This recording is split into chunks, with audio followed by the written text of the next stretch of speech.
Meu irmão, minha irmã, paz e bem para você. É terça-feira hoje, 16 de fevereiro de 2021. Nós já estamos nos aproximando da quaresma. Amanhã, quarta-feira de cinzas, começa a quaresma. Amanhã já é tempo de jejum, de penitência, de oração, de intensificar a oração. E lembramos a você que hoje às 18 horas aqui no Salão Social temos a Santa Missa.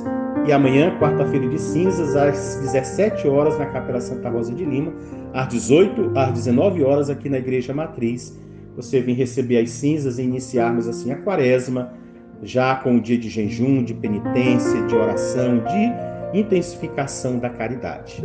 Na memória histórica, hoje é dia do repórter, e na data de hoje, em 2005, 14 mil pessoas são brutalmente despejadas de áreas ocupadas em Goiânia, em operação noturna da Polícia Militar.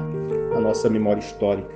E pedimos a você, as suas orações, as pessoas da nossa comunidade paroquial, da nossa família paroquial. Somos mais do que uma comunidade, somos uma família. Aos que estão doentes, aos que estão em viagem, aos que estão nos seus sítios, chácaras, fazendas, neste tempo de carnaval, para que fiquem em paz, retornem em paz, todos nós com cuidado de usar máscara, álcool em gel, evitarmos aglomeração e assim vivenciarmos bem, cuidarmos bem da nossa saúde e dos nossos irmãos e irmãs. Divulgue este contato, este áudio com seus contatos, deixe aí o seu comentário e motive as pessoas a se inscreverem neste canal de evangelização. O evangelho de hoje é de São Marcos, capítulo 8, versículo do 14 ao 21, que diz: Naquele tempo, os discípulos tinham se esquecido de levar pães. Tinham consigo na barca apenas um pão. Então Jesus os advertiu, dizendo: Prestai atenção e tomai cuidado com o fermento dos fariseus e com o fermento de Herodes. Os discípulos diziam entre si: É porque não temos pão? Mas Jesus percebeu e perguntou-lhes: Por que discutis sobre a falta de pão? Ainda não entendeis e nem compreendeis? Vós tendes o coração endurecidos? Tendo olhos vossos, vós não verdes, e tendo ouvidos, não ouvirdes? Não vos lembrais de quanto repartis 5 pães para 5.000 pessoas? Quantos cestos vós recolhestes, cheios de pedaços? Eles responderam: 12. Jesus perguntou: E quando repartis 7 pães com 4.000 pessoas, quantos cestos vós recolhestes, cheios de pedaços? Eles responderam: 7. Então Jesus disse: E vós ainda não compreendeis? Palavra da salvação, glória a vós, Senhor.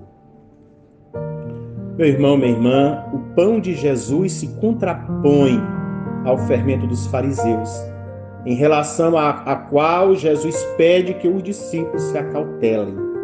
Tomem cuidado com o fermento dos fariseus e dos Herodes de Jesus. Aliás, Jesus não pede, Jesus questiona duramente.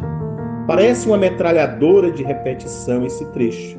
De fato, é do começo ao fim uma censura que Jesus dirige aos discípulos. São 7 perguntas que culminam na recordação do pão e tem seu fecho na pergunta desolada que, a bem da verdade, é uma constatação, uma pergunta retórica. E vocês ainda não compreendem? É a pergunta que também, diante dos nossos comportamentos, escolhas, decisões e caminhada de vida e da distância que se demonstra em relação aos ensinamentos de Jesus, ele também faz a cada um de nós. O pão é lembrado 6 vezes, os fragmentos 2. Os discípulos discutem porque não há pão. Marcos diz que há somente um. Jesus, por sua vez, fala do fermento dos fariseus e de Herodes, que maquinam contra ele. Jesus está ensinando os discípulos na barca, isto é, na igreja. É o terceiro ensinamento na barca. No primeiro, eles têm medo de afundar, são convidados a ter fé nele, que está dormindo.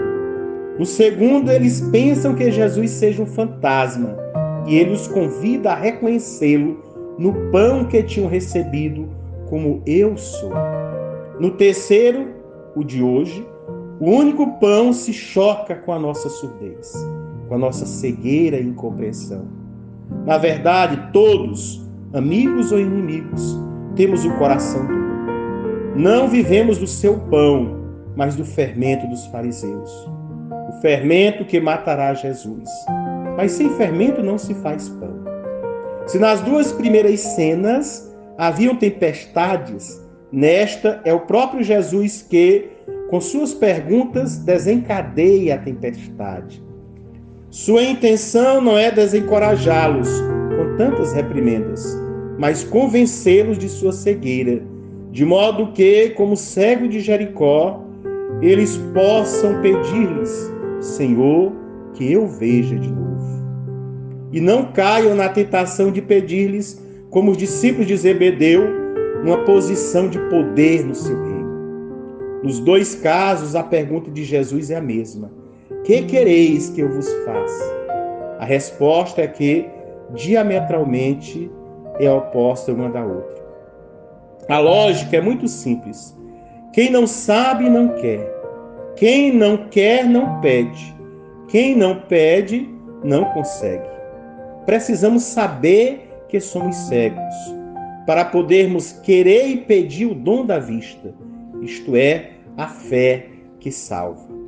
A função desse trecho é, na verdade, simples, mas essencial. Fazer-nos ver que não vemos, pois ter consciência de não ver é já meio caminho andado. Como diz o ditado, o pior cego não é o que não quer ver, mas aquele que não pensa que não quer ver. Aquele que não descobre que não está querendo ver. Aquele que, portanto, não se esforça para saber que não está vendo e assim querer de fato ver.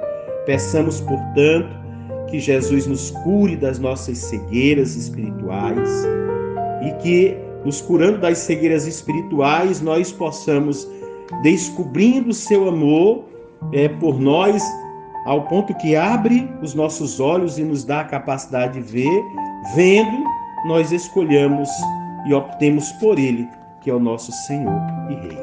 Que você tenha um dia abençoado, que você viva na graça de Deus e que você possa se preparar bem para amanhã, na quarta-feira de cinzas, já começar a quarta-feira de cinzas, vivendo bem a sua quaresma, com penitência, jejum, intensificação da oração e da caridade. Que Deus te abençoe na graça do Pai, do Filho e do Espírito Santo. Amém.